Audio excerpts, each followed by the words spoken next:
Hi అండి, hello నమస్తే, welcome to Geetha's kitchen. ఈరోజు మన వీడియో వచ్చేసి రెండు healthy and tasty chapati combination, సోయి కూర పెసరపప్పు అలాగే మెంతం కూర పెసరపప్పు. ఈ రెండు కాంబినేషన్స్తో చపాతీస్ ప్రిపేర్ చేసుకొని తిన్నామంటే టేస్ట్ చాలా బాగుంటుంది. అలాగే హెల్త్ కూడా చాలా మంచి బెనిఫిట్స్ ఉన్నాయి. సో ఈ రుచికరమైన రెండు చపాతీ కాంబినేషన్స్ని ఎలా ప్రిపేర్ చేసుకోవాలో చూసేద్దాం. ముందుగా స్టవ్ పైన ప్యాన్ పెట్టేసి అందులో 2 స్పూన్ల దాకా ఆయిల్ వేసుకోవాలి. ఆయిల్ కొంచెం హీట్ అయిన తర్వాత 1 స్పూన్ దాకా జీలకర్ర, అలాగే 2-3 ఎండుమిరపకాయలు కాస్త చిటపట్లాడిన తర్వాత 2 మీడియం సైజ్ ఆనియన్స్ని ఇలాగా సన్నగా కట్ చేసుకొని ఇందులో వేసేసుకొని కొంచెం దూరగా వేయించుకోవాలి. ఆనియన్స్ది కొంచెం కలర్ చేంజ్ అయ్యేంత వరకు వేయించుకుంటే సరిపోతుంది. ఇప్పుడు ఇందులో 2 నుంచి 4 వరకు మీడియం సైజ్ పచ్చిమిర్చిని ఇలా సన్నగా కట్ చేసుకొని ఇందులో వేసి 2-3 మినిట్స్ పాటు వేయించుకుంటే సరిపోతుంది. ఈ పచ్చిమిర్చి క్వాంటిటీ మీకు ఇంకా కారం ఎక్కువ కావాలి అనుకుంటే ఇంకా 2 పచ్చిమిర్చిని కూడా యాడ్ చేసుకోవచ్చు. ఆల్రెడీ మనము ఎండుమిర్చి వేసుకున్నాం కాబట్టి ఈ 4-5 పచ్చిమిర్చి సరిపోతుంది. ఈ సోయి కూర పప్పుని మంత్లీ వన్స్ ఎందుకు కాదు తీసుకుంటే హెల్త్కి చాలా మంచిది. సో దీన్ని రెగ్యులర్గా కాకుండా వీక్లీ వన్స్ కానీ మంత్లీ వన్స్ కానీ తింటే చాలా బెనిఫిట్స్ ఉన్నాయి.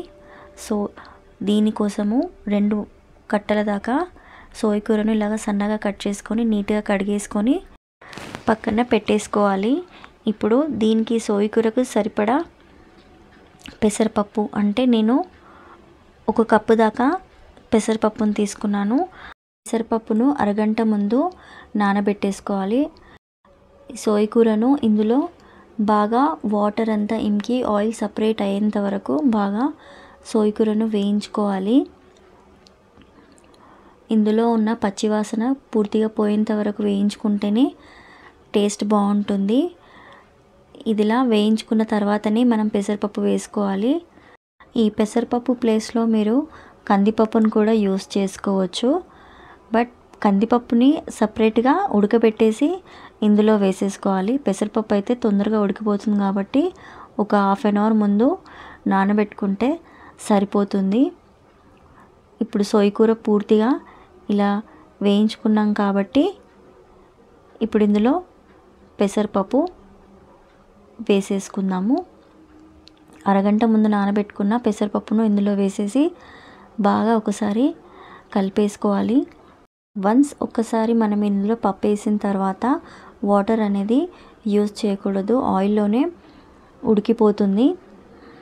సో పచ్చిపప్పు వేసుకున్నాం కాబట్టి వాటర్ క్వాంటిటీ అనేది అవసరం లేకుండానే పప్పు ఈజీగా ఉడికిపోతుంది. సో ఇదిలా ఒకసారి మనం పూర్తిగా కలిపేసుకున్న తర్వాత 1 స్పూన్ దాకా పసుపు, రుచికి సరిపడా సాల్ట్ వేసుకొని బాగా కలిపేసుకొని మూత పెట్టేసుకోవాలి.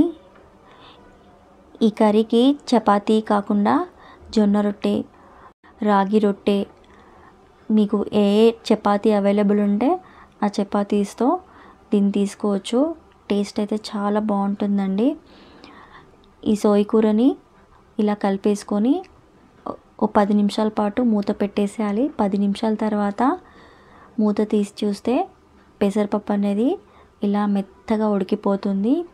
సో దీన్ని ఒక సర్వింగ్ బౌల్లో సర్వ్ చేసుకొని వేడి వేడిగా చపాతీస్లో తింటే టేస్ట్ చాలా బాగుంటుంది. ఇలా సోయి కూరతో ప్రిపేర్ చేసుకొని తిన్నామంటే సోయి కూరను ఇష్టపడని వాళ్ళు కూడా చాలా ఇష్టంగా తింటారు. మరి టేస్ట్ అంత బాగుంటుంది. సో తప్పకుండా మీరు ట్రై చేయండి అండ్ మీకు ఎలా వచ్చిందో నాకు కామెంట్లో చెప్పడం మర్చిపోవద్దు. ఈ కర్రీని పిల్లల నుంచి పెద్దల వరకు అందరూ చాలా ఇష్టంగా తింటారు. సో వీడియో కనుక నచ్చితే లైక్ చేయండి. ఇప్పుడు మరొక కర్రీ, ఈ కర్రీ వచ్చేసి మెంతం కూర పెసరపప్పు. ఈ మెంతం కూర పెసరపప్పు ఒక్కసారి ఇలా ట్రై చేశారంటే మళ్ళీ మళ్ళీ ఇలానే చేసుకొని తింటారు. టేస్ట్ అంత బాగుంటుంది. ముందుగా దీనికోసం స్టవ్ పైన ఒక కడాయి పెట్టేసి అందులో 2 స్పూన్ల దాకా ఆయిల్ వేసుకోవాలి. ఆయిల్ కొంచెం హీట్ అయిన తర్వాత 1 స్పూన్ జీలకర్ర, 2-3 ఎండుమిరపకాయలు, అలాగే సన్నగా కట్ చేసి పెట్టుకున్న 2 మీడియం సైజ్ ఆనియన్స్ని ఇందులో వేసి బాగా దొరగా వేయించుకోవాలి. ఈ ఆనియన్ కొంచెం కలర్ చేంజ్ అయ్యేంత వరకు వేయించుకుంటే సరిపోతుంది. ఇప్పుడు 1 కప్పు మెంతం కూర కట్టని ఇందులో వేసేసుకోవాలి. ఈ మెంతం కూర క్వాంటిటీ వచ్చేసి 2 మీడియం సైజ్ మెంతం కూర కట్టని తీసుకొని ఇలా సన్నగా కట్ చేసుకున్నాను. ఆకాకు తుంచి కాడలు లేకుండా ఇందులో వేసేసుకోవాలి. ఈ మెంతం కూర కొంచెం చేదుగా ఉంటుంది కాబట్టి కంప్లీట్గా ఆకు పూర్తిగా దగ్గరయ్యేంత వరకు ఉడికించుకుంటే సరిపోతుంది. సో దీనికి సరిపడా 5 టీ స్పూన్స్ పెసరపప్పుని ఇలా నీట్గా కడిగేసుకొని హాఫ్ అన్ అవర్ ముందు నానబెట్టుకున్నాను. సో ఈ పెసరపప్పును కూడా ఇందులో వేసేసి బాగా కలిపేసుకోవాలి. ఇప్పుడు రుచికి సరిపడా సాల్ట్, అలాగే 1 స్పూన్ పసుపు వేసుకొని కలిపేసేయాలి. మంటను కొంచెం మీడియం ఫ్లేమ్లో పెట్టేసి 1 స్పూన్ దాకా కారం వేసుకుంటే సరిపోతుంది. ఈ క్వాంటిటీకి మీరు ఇంతకంటే ఎక్కువ కావాలి అనుకుంటే మీరు డబల్ క్వాంటిటీలో చేసుకోవచ్చు. ఇప్పుడు 1 స్పూన్ దాకా కారం వేసుకొని మంటను లో ఫ్లేమ్ మీద పెట్టేసి 2 నిమిషాల పాటు కలిపేసుకోవాలి. ఇది ఇలా కలిపేసిన తర్వాత హాఫ్ గ్లాస్ వరకు వాటర్ వేసుకొని బాగా ఉడికించుకోవాలి.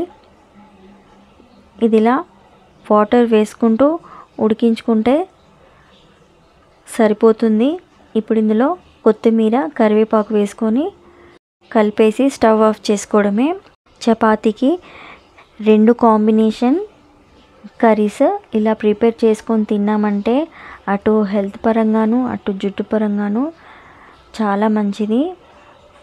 సో మీరు కూడా ట్రై చేస్తారని నేను అనుకుంటున్నాను. ఈ వీడియో కనుక మీకు నచ్చినట్టయితే లైక్ చేయండి, షేర్ చేయండి, అండ్ ఫస్ట్ టైం చూస్తున్న వాళ్ళు ఛానల్ని సబ్స్క్రైబ్ చేసుకోండి. థ్యాంక్ యూ ఫర్ వాచింగ్ అండి. బాయ్ అండి.